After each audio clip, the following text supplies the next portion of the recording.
you use the given landscape of New Orleans to stage a free, open-air performance of Waiting for Godot. If that was the first thought, the second thought was, that's a ridiculous idea. Because I've never done theater. I don't like working with people. I've never been to New Orleans. You know what I mean? I don't even like music that much. New Orleans is the city of music, right? And it's just, if there was anyone who wasn't supposed to do it, I think it was me. I don't drink that much. I can't drink that much. It just was the wrong fit. Yeah, really. Oh, now you bring it. And so it just didn't seem right. And so the third thought, if that was the second thought, the third thought is, well, maybe I should talk to more people about it. At least expose the idea to them, you know, as the stupid idea that it might be. And so I started talking to people about it. I started talking to Creative Time. Because at that time, after coming back to New Orleans for the first time, we had just done a public conversation with Kathy Kelly, the person I'm working with, working in Alaska. And then I talked to them about the idea, talked to friends about it. And I think it took a while for me to settle. We started Creative Time, the classical theater parlor, which we ended up working with as the theatrical part, but that doesn't make sense. They did so much of everything. But the three entities, me, Creative Time, and classical theater parlor, we started traveling down to New Orleans to actively talk to people, float the idea and see what they thought. Around January, February of 2007. And even then I had that.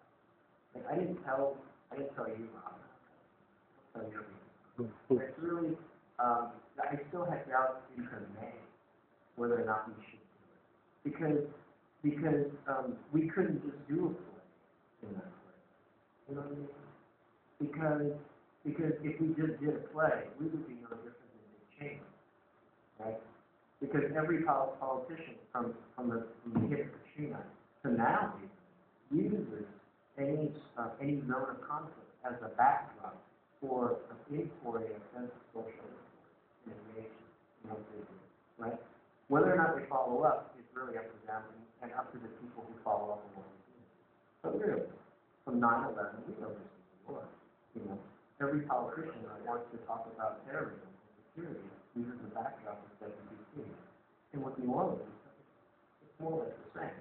And so the bar was basically, how do you not be Dick Cheney, right? And if that's the case, then what do you have to do to not be Dick Cheney? And do you actually think, and this steps back a little bit, but looking more broadly at the scene of art, do you think there's a changeism in socially oriented practices among artists? I mean, it's a professional danger, because there's the work that you do, but then there's a representation of the work that becomes that.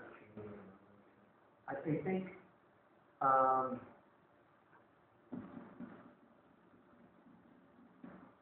think social relations are difficult, if not almost impossible. And I think being truly engaged takes time, and it's the kind of time that many of us don't have, and frankly, we never have. And so I think we make do with the kind of time that we have to try to make the things we want. But within our situation in New Orleans, to do it right would have been to not be Dick Cheney, which means to not use it simply as a backdrop. And so the question is, what does that mean? If you're not going to use it simply as a backdrop, then what can it be?